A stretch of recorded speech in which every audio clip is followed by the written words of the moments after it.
Hi guys, magandang araw po sa inyo. Today may gusto lang po akong share regarding planktons, lalo na yung mga gusto magbakasyon dyan, lalo na dito sa El Nido. So, minsan, pag lumalangoy kayo sa dagat, Makati, tapos yung iba sasabihin, aray, kinagat ako ng plankton. So guys, hindi nangangagat yung plankton. So, ito po, isi-share ko para malaman, maintindihan natin kung ano ba itong mga plankton nito. Bakit ba ito Makati? So, yung ibang plankton din naman Makati. So, kaya po Makati pala, kasi yung ibang plankton is mga baby na jellyfish, kaya malaki, Makati siya. So, ngayon po, try ko pong share sa inyo para medyo magkaroon po tayo ng idea regarding mga plankton. Okay, so ano ba yung plankton guys? So, yung plankton daw, ito ay plural na to siya. Ibig marami siya. Kasi marami talaga to siya, mga almost microscopic na to siya guys, maliliit. So, pero makikita niyo naman kapag sanay na kayo sa water, makikita niyo to sila. Parang mga parang alikabok-alikabok lang yung makikita niyo. Tapos yung singular nito kapag isa lang, ang tawag po ay plankter. So, yung plankton po ay nanggaling sa Greek word na planktos. Ibig sabihin po nun, meaning niya, drifter po or wanderer. So, ibig sabihin, lumulutang-lutang lang to siya sa ano. So, being planktonic is a lifestyle.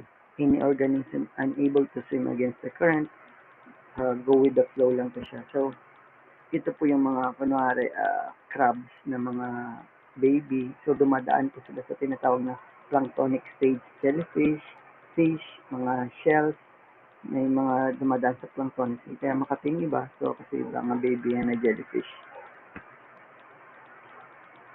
So, para maintindihan natin guys, pasimplihin lang natin, divide lang natin siya sa 2 category kasi marami po itong klase. So, pero ngayon, i-ano lang natin sila sa dalawang categories po. So, yung first is phytoplankton. Phyto, mga producers po sila, live near the surface. This is where sufficient light to support photosynthesis. Kaya phytoplankton po. Ito yung parang mga halaman sila na plankton. Then yung pangalawang category naman po ay zooplankton naman. Consumers, ito po yung mga example nila, yung jellyfish larvae, fish larva, crabs, etc. As long as it takes before they swim against the current po. So yan, dalawang klase po. So makita natin dyan sa picture, ito pong nasa kanan, phytoplankton. Yan, tapos ito naman po yung zooplankton. Then, ano nga ba itong mga phytoplankton? So, from Greek po na word phyton or plant, mga plants. Among more important groups are diatoms, cyanobacteria, dinoflagellates. Guys, ito yung dinoflagellates. Ito yung nagkokos po ng red tide. Ito yung mga red algae sila, mga algae. Kung ano nyo po, natatandaan nyo, sa Boracay, di ba, nagka-algal bloom. Yan naman pala green. Pero kapag red tide po yung tawag, red tide, algal bloom. So, nagre-red yung water. Ito po yung, yan yung mga dinoflagellates. Tapos, coccolithophores. So, examples po, diatoms, single-celled algae, important oxygen producers in marine ecosystem. Usually the first step in the food chain.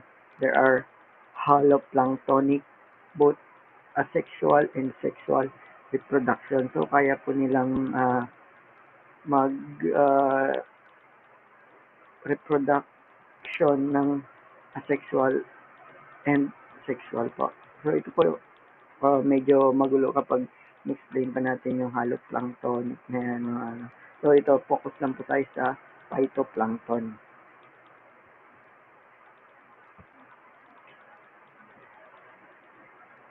So, ito po yung example po. So, yung shellfish po, shellfish poisoning or PSP na tinatawag, paralytic shellfish poisoning. So, hindi po ibig sabihin yung shellfish mismo yung nakakalason. So, kasi mga filter feeder po yan sila. Inigop nila yung ano. Kapag yung water, contaminated siya ng algal bloom yan. So, makikita natin dyan yung red na yan. Kapag ano, mapapansin nyo yan sa water, sa dagat. Yan, yan. Kapag nasipsip yan ng mga bivalves, yung mga shells, yan, makakalason sila. Masasakit na yung tiyan natin. So, shellfish are not poison themselves but carry the toxin. Humans may develop paralysis which could lead to death. Tapos, punta naman tayo guys sa zooplankton. So, zooplankton, ito mapapakita dito yung adult crab, itlog niya. Ito yung larval stage niya. So, magkaiba yan yung adult niya tsaka yung ano, yung larvae stage niya. So, yung zooplankton daw is larval form, look very different from the adults. Magkaiba talaga. Meroplanktonic because the adults are either benthic or nicotic. Some are haloplanktonic, primarily small crustaceans like copepods and krills. Ano nga ba yung importance nitong mga plankton na to? So, they're crucial source of food to many large aquatic organisms such as fish and whales. Diba yung mga blue whale, kinakain nila is yung mga plankton, mga krill na sa planktonic stage. And, tapos, important din sila sa photosynthesis. Siya yung naglalagay ng oxygen sa earth. Kasama siya. So, convert from the sun, carbon dioxide plus other nutrients in the water. So, they contribute 50% of the world's oxygen to the atmosphere. So, imagine nyo guys, kung walang plankton sa tubig, 50% yung nako-contribute niya sa world oxygen. World to guys, world 50%. So, sobrang laki ng impact niya kapag walang plankton. So, wag na tayo magreklamo pag lumangoy tayo sa tubig na may plankton. So, may season lang naman yan. Yun naman lagi. Iwasan na lang natin kasi normally yan sila sa malakas ang current.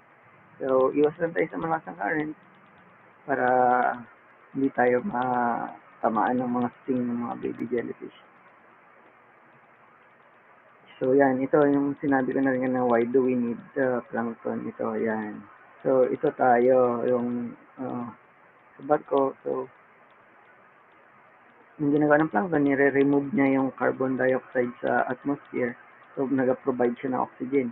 And then, yung oxygen yung nutrients na kinakain ng mga